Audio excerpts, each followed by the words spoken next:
I was on the helm at the time when Pearl Harbor happened. So we managed to get out there. So we kept kept a patrol out there.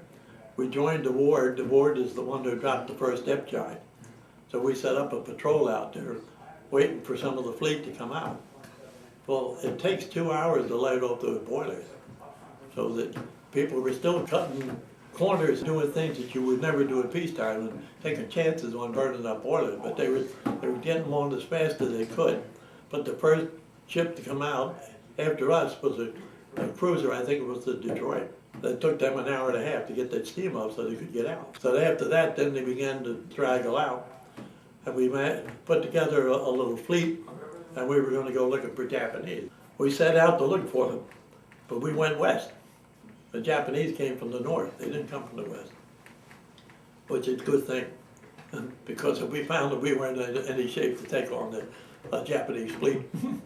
So that we were out there for all the following day. The following night, they must have heard that we didn't have any radios. There was one radio in the machine shack, but the rest of the radios were all in the radio shack.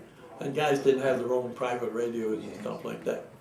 So we heard on the radio in the machine shack all kinds of scuttlebutt. The Japanese had landed on the North Shore, taken over the island, and all kinds of different things like that. And all the battleships were sunk. Of course, that part was true, and we couldn't believe any of this stuff. But in going out, we had no idea we were going to get back in there again. We thought maybe we might have to run for the States, because that'd be the closest place for it. So that during the whole day of the 8th, we were running around outside there. Finally, the commander of this little fleet we had going got the message that we were damaged. So there had been enough damage on the bow there. So he sent us back in. So this time we were saving up. But now it's dark. So we're coming in, and those people are trigger happy. So anything that's moving, they shoot at. So they start shooting at us. So these are the people on either side of the opening. So they had to get on the bullhorn and start hollering, "Stop shooting! You're shooting at your own ships." You know. They finally let us in alive. You know, we got in. We tied up to a nest of another destroyer, and I think it was the Phelps.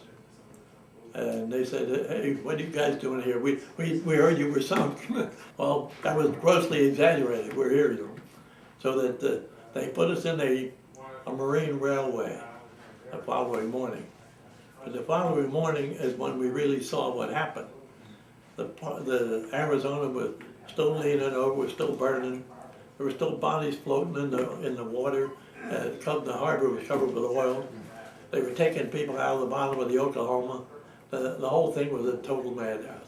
We couldn't believe what we were looking at. They put us in this railway. They welded a bunch of plates on the front of the ship to keep the water from coming in.